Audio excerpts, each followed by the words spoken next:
Hola, buenas tardes. Aquí estamos, el Sermón del Monte ya abierto.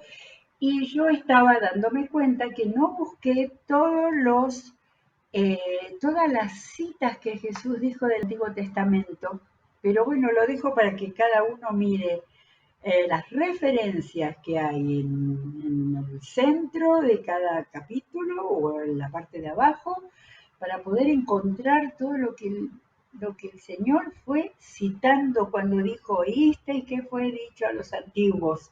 Y lo estoy diciendo de memoria en Reina Valera, ahora lo vamos a leer de otra manera en la NBI, pero busqué algunas citas, pero después me olvidé de las otras, así que perdón.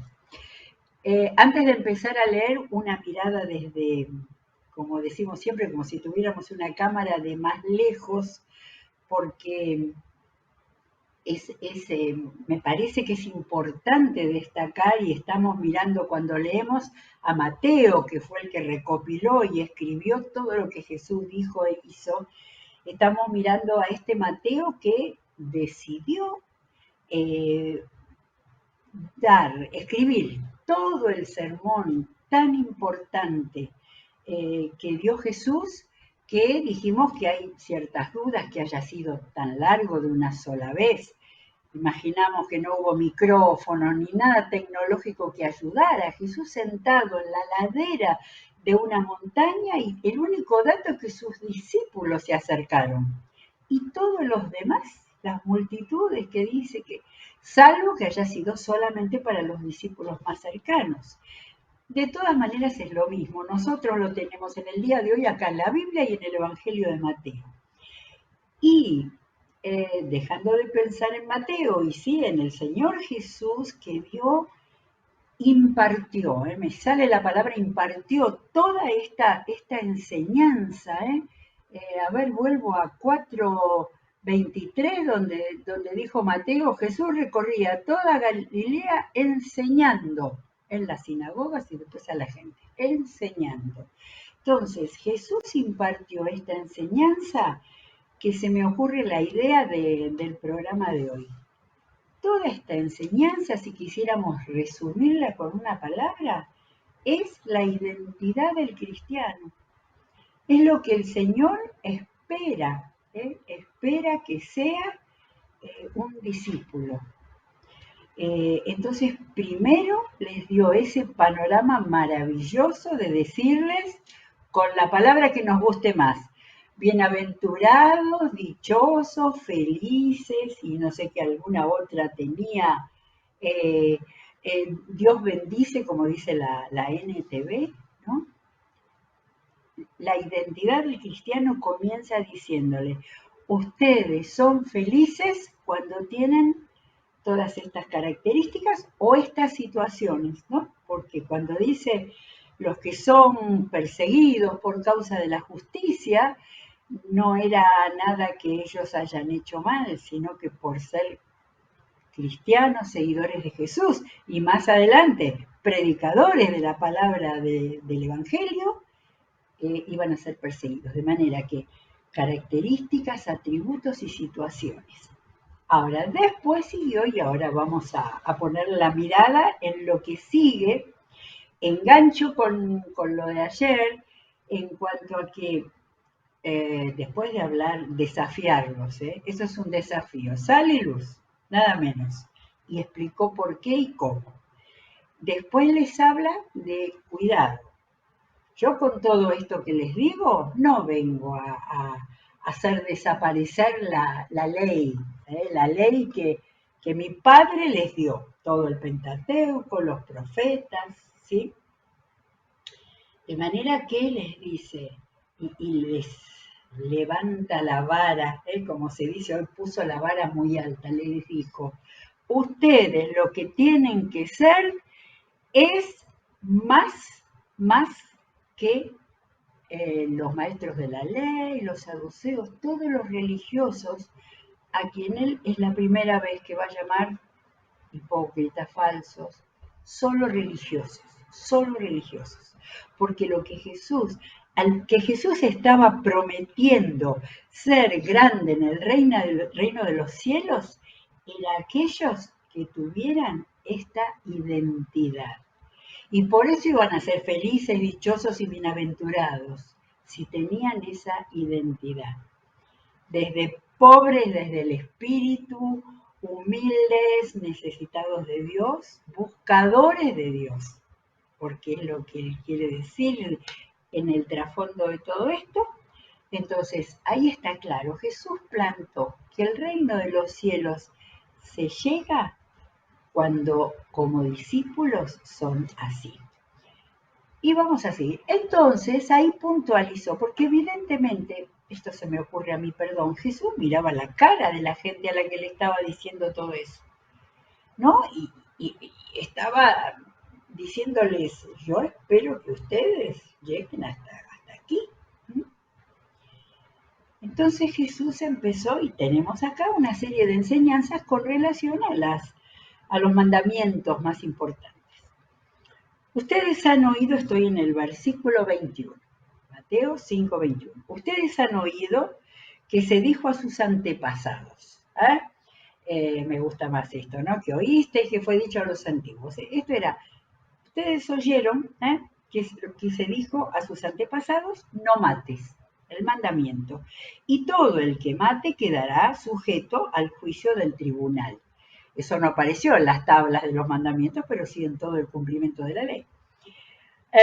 Pero yo les digo, y la autoridad de Jesús, que era en el comienzo de su ministerio, con lo que estaba diciendo, yo le voy a dar la precisa. Yo les digo que todo el que se enoje con su hermano quedará sujeto al juicio del tribunal. Es más, cualquiera que insulte a su hermano quedará sujeto al juicio del consejo. Pero cualquiera que los maldiga quedará sujeto al juicio del infierno. Y acá empieza ya a mencionar el infierno. Pero yo tengo acá la traducción española de la Biblia de la Palabra, a ver que no la marqué, porque actualizada, súper actualizada, que dice, ¿quién se enoje? El que se enoje, dice lo mismo, contra su hermano responderá ante el tribunal. Igual, quien llame a su hermano imbécil responderá ante el consejo. Quien lo llame estúpido incurrirá en la pena del infierno de fuego. Traducción que compré hace unos años, muy interesante en cuanto a poner la palabra muy cercana a nuestro entendimiento. Muy bien. Va a volver a hablar otras veces del infierno, vamos a buscar después a ver qué podemos encontrar con eso. Ahora seguimos. Por lo tanto, ya está el castigo, ¿no? No solo por matar, sino aún por despreciar, desacreditar, insultar. Por lo tanto, si estás presentando tu ofrenda en el altar y allí recuerdas que tu hermano tiene algo contra ti, deja tu ofrenda ahí delante del altar. Ve primero y reconcíliate con tu hermano, luego vuelve y presenta tu ofrenda. Si tu adversario te va a denunciar, llega a un acuerdo con él lo más pronto posible. Hazlo mientras vayan de camino al juzgado, no sea que te entregue al juez y el juez al guardia y te echen en la cárcel. Te aseguro que no saldrás de allí hasta que pagues el último centavo. Jesús iba cada vez más desmenuzando concretamente lo que iba desde el mandamiento de no matar hasta la relación que uno tiene que tener, y está hablando de hermanos, está hablando dentro del pueblo de Dios. Es impresionante. En un mundo que la violencia está al máximo, ¿no es cierto? Entre las personas, aún en las situaciones más minúsculas. Esto es palabra de Dios, para que sea leída y conocida. Acá sí había buscado, a ver, en Proverbios 25, que dice algo muy parecido. Por eso es que Jesús, 25:8, por eso es que Jesús les hablaba a gente que conocía la palabra. A ver si es esto. Lo que atestigues con tus ojos, no lo lleves de inmediato al tribunal, pues ¿qué harás si al fin de cuentas tu prójimo te pone en vergüenza? Jesús conocía la palabra y la gente que lo estaba escuchando también conocía el libro de Proverbios. Bueno, sigue el adulterio. Estos son los titulitos que se ponen como para separar los distintos ítems que Jesús fue tomando. Ustedes han oído que se dijo no cometas adulterio, uno de los mandamientos. Pero yo les digo que cualquiera que mira a una mujer y la codicia ya ha cometido adulterio con ella en el corazón. Proverbios 6:25, cuando está hablando todo un pasaje sobre el adulterio, dice, habla de la mujer ajena y dice, no abrigues en tu corazón deseo por su belleza, ni te dejes cautivar por sus ojos. De nuevo insisto, él conocía la palabra, o sea que la palabra no se quedó solamente en los mandamientos, sino en toda la enseñanza del Antiguo Testamento. Se los hacía recordar y todavía. Y miren cómo levantó la vara de alto, o sea, cómo llegó a mucho más en cuanto a la identidad del cristiano, que dice, por tanto, si tu ojo derecho te hace pecar, por mirar lo que no corresponde, sácatelo y tíralo. Más te vale perder una sola parte de tu cuerpo y no que todo él sea arrojado al infierno. De nuevo menciona el infierno. Y si tu mano derecha te hace pecar, córtala y arrójala, más te vale perder una sola parte de tu cuerpo y no que todo él vaya al infierno. Difícil de entender para quien no conoce la palabra, ¿sí? Ahora, es interesante lo que dice acá en las notas que tengo en mi Biblia de estudio, que Jesús no podía haber dicho que todos los cristianos te pudieran llegar a quedar ciegos, porque por ejemplo, aún los que eran ciegos también podían pecar con el pensamiento y no con la vista. En el estudio de figuras del lenguaje, estos son modismos, ¿no? Diríamos exageraciones, ¿sí? Yo no soy quien para decir que Jesús era un exagerado, pero sí para usar esas formas, esos modismos, y que hay muchos más, y ya los vamos a ir encontrando en los evangelios, como para poner, de nuevo me sale esto de a ver, ayer dije que íbamos a hablar de que el mensaje de Jesús era radical. Y ahora vamos a encontrar el versículo base para decir que Jesús era hasta lo último, hasta lo más completo. Yo había buscado, miren, radical es completo, total, riguroso, enérgico. ¿Sí? O sea, todo lo suyo. Jesús les estaba diciendo, yo quiero que ustedes no sean religiosos, sino sean como el mejor de los humanos. No le dice que no van a pecar. Se pelearon con el hermano, han mirado, pero les dice lo que él espera y lo que él quiere y aún lo que tienen que hacer. De manera que entendemos esto como un modismo, es decir, que Jesús estaba, cuidado, hasta allí es donde yo espero. Después habla del divorcio, versículo 31. Se ha dicho, el que repudia a su esposa debe darle un certificado de divorcio. Ahí es donde no busqué, versículo 31, no tengo acá la cita. 32, sí, el 31, sí, está en Deuteronomio 14, pero no lo busqué. El que repudia a su esposa debe darle un certificado de divorcio. Interesante, Deuteronomio, en la primera parte, en la parte de caminar hacia la tierra prometida, ya había dificultades y había ya la posibilidad de divorcios. Pues yo le digo que, excepto en caso de infidelidad conyugal, la nota dice que es el único lugar donde se menciona esto, ¿sí? esta partecita, entre comas. La única lugar que solamente Mateo lo tomó. Todo el que se divorcia de su esposa la induce a cometer adulterio y el que se casa con la divorciada comete adulterio también.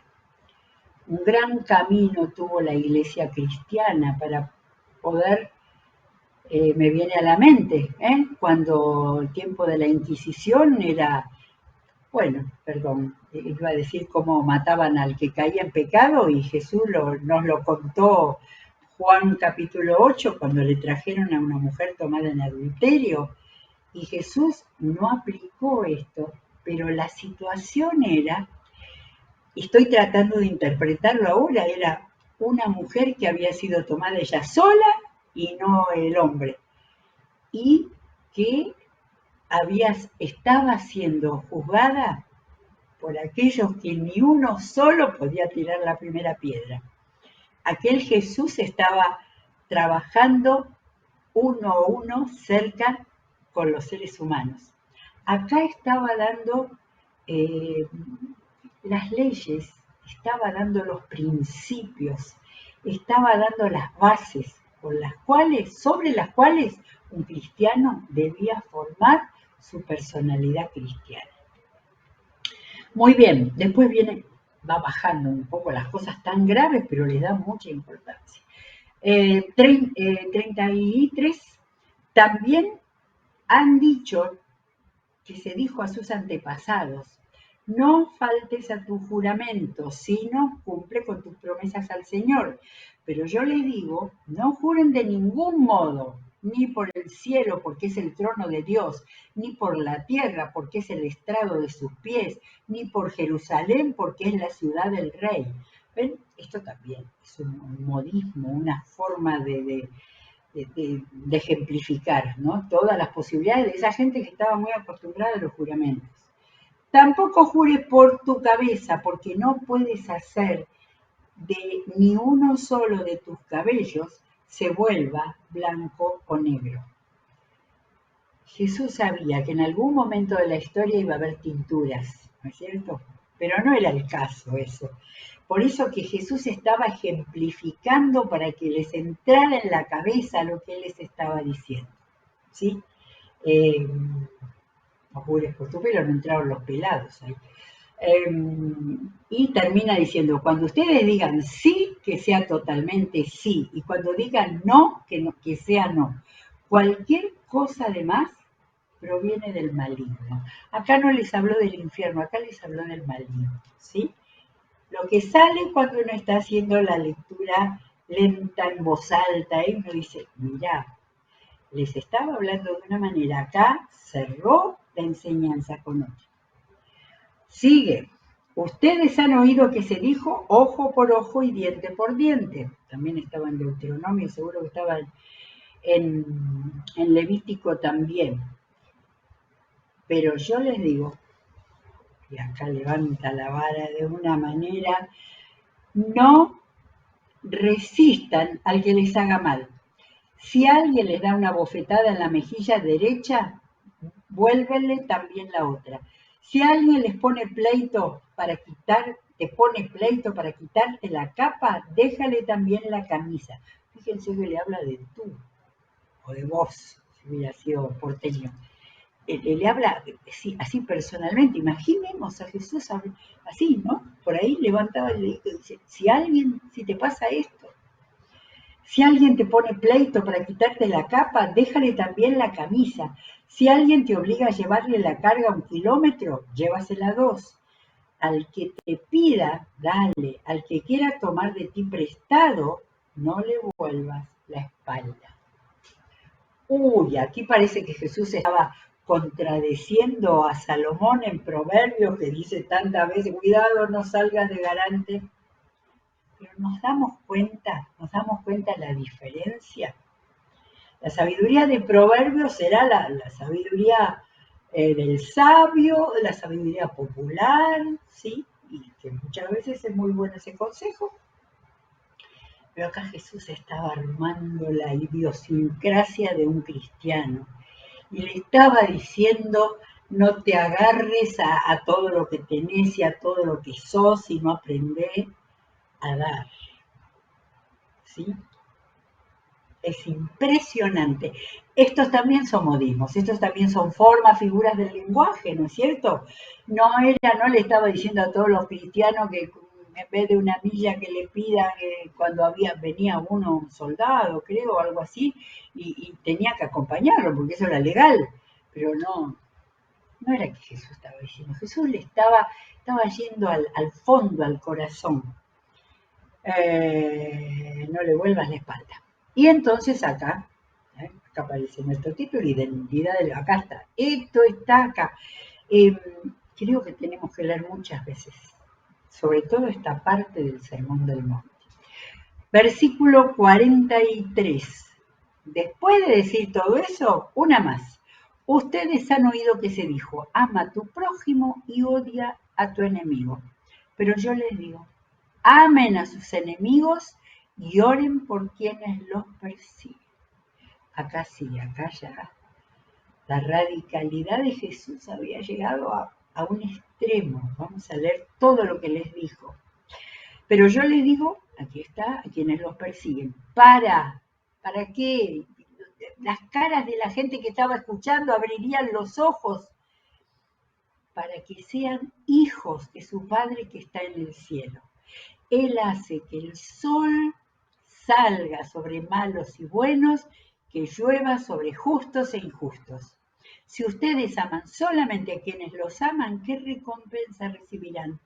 ¿Acaso no hacen eso hasta los recaudadores de impuestos?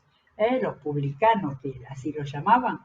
Y si saludan a sus hermanos solamente, ¿qué demás hacen ustedes? ¿Acaso no hacen esto hasta los gentiles, los paganos? Y acá viene la razón de el desafío mayor de la radicalidad de Jesús. Lo que yo les estoy diciendo es, por tanto, sean perfectos, así como su Padre Celestial es perfecto.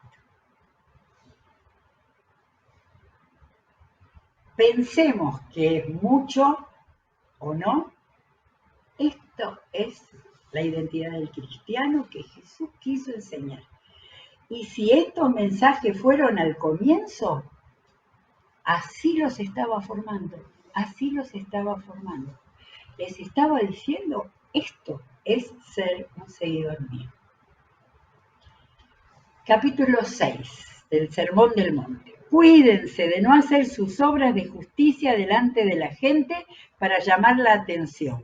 Si actúan así, su Padre que está en el cielo no les dará ninguna recompensa.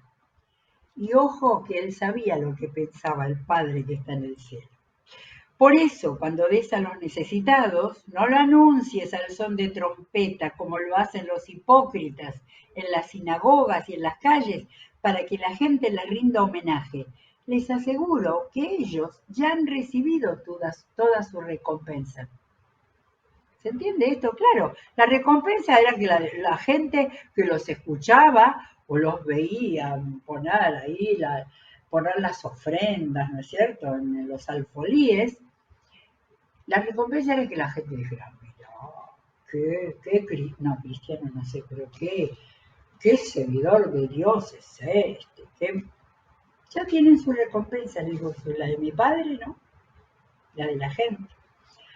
Bueno, les aseguro que tienen su recompensa. Más bien, cuando des a los necesitados, que no se entere tu mano izquierda lo que hace la derecha, para que tu limosna sea en secreto. Así tu Padre, que te ve lo que haces en secreto, te recompensará. Ven que acá hay otro modismo, otra figura del lenguaje. Se imaginan que uno dé así con una mano sola y esconda la otra para que no lo vean. No era esa la idea. Pero era tan claro, tan impresionantemente sencillo lo que Jesús enseñaba para que ellos lo entendieran perfectamente. La oración, capítulo 6, dentro del Sermón del Monte, Mateo nos puso lo que Jesús habló de la enseñanza sobre la oración. Cuando oren no sean como los hipócritas, porque a ellos les encanta orar de pie en las sinagogas y en las esquinas de las plazas para que la gente los vea. Les aseguro que ya han obtenido toda su recompensa. Pero tú, cuando te pongas a orar, entra en tu cuarto, cierra la puerta y ora a tu Padre que está en lo secreto. Tu Padre te escucha solo a vos, no a nadie que te esté oyendo. Así tu Padre, que ve lo que se hace en secreto, te recompensará. Es interesante que en toda esta parte, ¿no? Jesús les hace hincapié en la recompensa. Ah, y al orar, no hablen ustedes por hablar, como hacen los gentiles, que ellos se imaginan que serán escuchados por sus muchas palabras. Acá no habla de los religiosos, acá habla de los paganos. Los paganos tenían montones de dioses a los cuales hacerles ofrendas, libaciones y no sé, oraciones, pero también se relacionaban con esos dioses superhumanos en los cuales ellos creían. Como hacen los gentiles, que ellos imaginan que serán escuchados por sus muchas palabras. No sean como ellos, porque su Padre sabe lo que ustedes necesitan antes que se lo pidan. No le dice, porque ellos no tienen nadie los escucha, no. Volvió al cristiano para decirle, no sean como ellos, porque su Padre sabe lo que ustedes necesitan antes que se lo pidan. Ustedes deben orar así. Y acá Jesús les enseñó una muestra de oración, no para que la aprendan de memoria y la repitan sin pensar.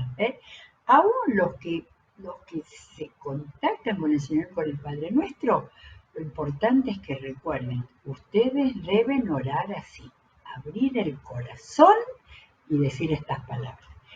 Padre nuestro que estás en el cielo, santificado sea tu nombre. Venga tu reino. Hágase tu voluntad en la tierra como en el cielo. No vamos a hacer un estudio del Padre Nuestro porque cada frase, cada uno lo puede hacer cada vez que lo lee. Reconocimiento de Padre Nuestro, ahí está la idea de la iglesia, de la comunidad. Los pedidos son con respecto a Dios, que venga su reino, que se haga su voluntad en la tierra como en el cielo. Danos hoy nuestro pan cotidiano, vamos a lo material. Perdónanos nuestras deudas como también hemos perdonado a nuestros deudores. Lo que Jesús enseñó, lo aplicamos en la oración del Señor y el Señor ya sabe si los perdonamos o no. Pero Jesús nos enseñó orar de manera de decirle al Señor, aunque ya sabe todo, decirle, ya los perdonamos, Señor. Perdona entonces mis deudas. Y no nos dejes caer en tentación, mas líbranos del maligno. Porque si perdonan a otros sus ofensas, también les perdonará a ustedes su Padre Celestial. Pero si no perdonan a otros sus ofensas, tampoco su Padre les perdonará a ustedes las suyas. Jesús lo decía clarito. El ayuno sigue con, estas son las prácticas, ¿no? Las prácticas de relación con Dios, ¿no? La oración, el ayuno. Cuando ayunen no pongan cara triste como hacen los hipócritas que demudan sus rostros para mostrar que están ayunando. Les aseguro que estos ya han obtenido su recompensa. De nuevo ese concepto, la gente dirá, ¡ay, qué piadosos que son, piadosos! Pero tú cuando ayunes, perfúmate la cabeza y lávate la cara para que no sea evidente ante los demás que estás ayudando, sino solo ante tu Padre que está en lo secreto. Y tu Padre, que ya ve lo que se hace en secreto, te recompensará. 19, 6:19. No acumulen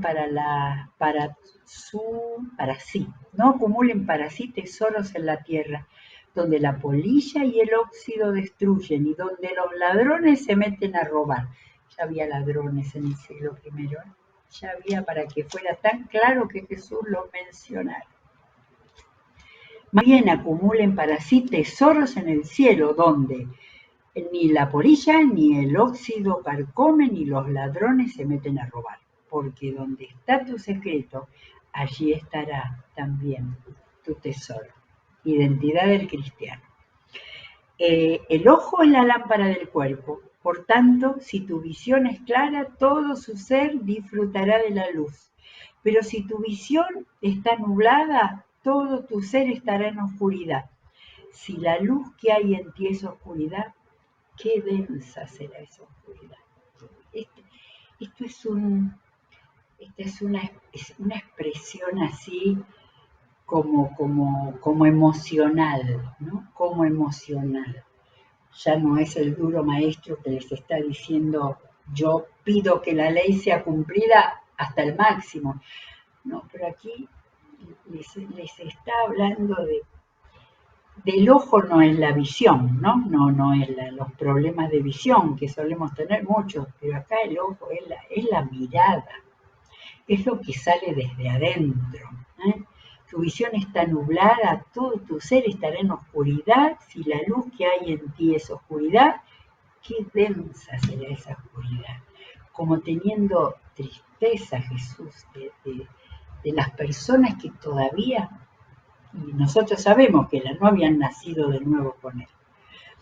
Nadie puede servir a dos señores, pues menospreciará a uno y amará al otro. O querrá mucho a uno y despreciará al otro. No se puede servir a la vez a Dios y a las riquezas. La Reina Valera decía Mamón, que era aparentemente era el dios del dinero, ¿está? Y otro planteo radical también, radical, ¿no? También había dicho ahí donde está el corazón, donde está el corazón, está no lo dice acá, lo dice en otra enseñanza que aparece también en el Evangelio. Bueno, vamos a terminar acá, porque sigue un poquito más y una parte muy importante que tiene que ver con el manejo de la vida, y después nos falta el capítulo 7, que es más breve. No nos cansemos de leer el Sermón del Monte.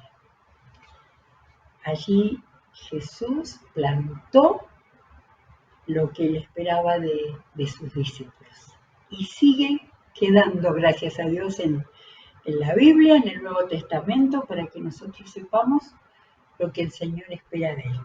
Y es tan interesante, me queda esto de lo que leímos hoy, ¿no? Cada cosa que él pide, cada cosa que él enseña, cada enseñanza que él imparte para tomarlo para la vida, él dice, a su Padre Celestial ya lo sabe, lo ve en secreto, él ya te lo descubrió. Y sin embargo, él lo enseña para que queden esos primeros discípulos, para que nos quede hoy a los discípulos del siglo XXI y hasta lo que Dios disponga. Muy bien, vamos a seguir disfrutando mañana lo que resta del Sermón del Monte. Que el Señor los bendiga.